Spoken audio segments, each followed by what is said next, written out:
ನಮಸ್ಕಾರ. ನಮ್ಮ ಎಲ್ಲ ಆಟೋ ಚಾಲಕರ ಸಂಘಟನೆಗೆ ನಮಸ್ಕಾರಗಳು. ನಾನು ಶಬೀರ್ ಮಾತಾಡ್ತಾಯಿದ್ದೀನಿ, ಜರಗ್ನಳ್ಳಿಯಿಂದ ವಾರ್ಡ್ ಟಿಂಕರು. ಇದು ಏನಪ್ಪ ಅಂದರೆ, ಹೋದ ವಾರ ಒಂದು ಶನಿವಾರ ದಿವಸ ಒಂದು ಘಟನೆ ನಡೀತಿತ್ತು ಸ್ಲಿಪ್ ಬೋರ್ಡಲ್ಲಿ. ಅಲ್ಲಿ ನಮ್ಮ ಉಪಾಧ್ಯಕ್ಷರು, ನಮ್ಮ ಕಾರ್ಯಾಧ್ಯಕ್ಷರು ಎಲ್ಲ ಹೋಗಿ, ನಮ್ಮ ಸೈನಿಕರೆಲ್ಲ ಹೋಗಿ, ಆಮೇಲೆ 9 ಬ್ಲಾಕ್ ವಾರ್ಡ್ ಅಧ್ಯಕ್ಷರು ಹೋಗ್ಬಿಟ್ಟು ಸಮಸ್ಯೆಯನ್ನು ಬಗೆಹರಿಸಿದ್ದಾರೆ.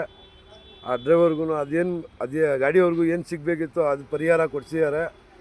ಆದರೆ ಅವ್ರಿಗೂ ಈ ಟಿಂಕರ್ಗೆ ಗಾಡಿ ಕಳಿಸಿದ್ರು. ಅಲ್ಲಿಂದ ನಮ್ಮ ಸಂಘಟನೆ ಮುಖಂಡ ಮಾಡಿದ್ದೀವಿ, ಕೆಲಸವನ್ನು ನೀಟಾಗಿ ಮಾಡಿದ್ದೀವಿ. ಆಮೇಲೆ ಅವರು ಖುಷಿಯಾಗಿದ್ದಾರೆ. ಇವಾಗ ನೋಡಿ, ಅವರೇ ಒಂದೆರಡು ಮಾತಾಡ್ತಾರಂತೆ. ಅವ್ರ ಮನಸ್ಸಲ್ಲಿ ಕೇಳಿ. ಹೇಳಿ ಸರ್. ನಮಗೆ ರೆಸ್ಪಾನ್ಸ್ ಚೆನ್ನಾಗಿ ಸಿಕ್ಕಿದೆ.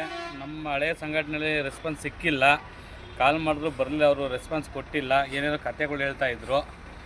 ಅದರಿಂದ ಬೇರೆ ಸಂಘಟನೆಗಳಿಂದ ಎಲ್ಪ್ ತೊಗೊಂಡು ಅವರೇನೆ ಟಿಂಕರಿಂಗ್ ಸಜೆಸ್ಟ್ ಮಾಡಿ ಇಲ್ಲಿ ಕರ್ಕೊಂಡ್ಬಿಟ್ರು. ನಿಮ್ಮ ಕೆಲಸ ಅಚ್ಚುಕಟ್ಟು ಕೆಲಸ ಆಗಿದೆ, ರೀಸನಬಲ್ ರೇಟ್ಗೆ ಆಗಿದೆ, ಪರವಾಗಿಲ್ಲ, ಯಾರು ಬಂದರೂ ಮಾಡಿಸ್ಕೋಬೋದು, ಇಲ್ಲಿ ಏನು ತೊಂದರೆ ಇಲ್ದಂಗೆ ನಮಗೆ ಕೆಲಸ ಕಾರ್ಯ ಮಾಡಿಕೊಟ್ಟಿದ್ದಾರೆ ಸರ್. ನಮ್ಮ ಸಂಘಟನೆ ಹೆಸರು ಜೈ ಭೀಮ್ ಅಂಬೇಡ್ಕರ್ ಚಾಲಕರ ಸಂಘಟನೆ. ಅಂದರೆ ನಮ್ಮ ಅಧ್ಯಕ್ಷನು ಆಟೋ ಚಾಲಕರೇ.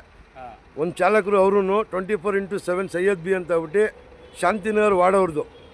ಸರ್, ನೀವು ನಮ್ಮ ಕಡೆಯಿಂದ ನಿಮ್ಗೆ ಏನೇ ಹೆಲ್ಪ್ ಆಗಲಿ ಮಧ್ಯರಾತ್ರಿ ಫೋನ್ ಮಾಡಿ. ನಾವಿಲ್ಲ, ಯಾರೂ ಅಷ್ಟೇ, ನಮ್ಮ ಸೈನಿಕರು ಯಾರಾದರೂ ಒಬ್ಬರು ಬಂದೇ ಬರ್ತಾರೆ. ಆಯಿತಾ? ಇನ್ನೇನು ಹೇಳೋದಿದೆ ಸರ್?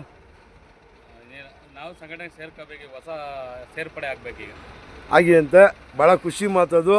ನಿಮ್ಮಿಂದ ಇನ್ನೊಂದು 4 ಜನ ಸೇರಲಿ ಸರ್. ನಿಮ್ಮಿಂದ ಇನ್ನೂ ಒಳ್ಳೆಯದೇ ಕೆಲಸಗಳಾಗಲಿ. ಆಯಿತಾ? ಹೇಳ್ತೀನಿ ಸರ್. ಜೈ ಭೀಮ್. ಜೈ ಭೀಮ್.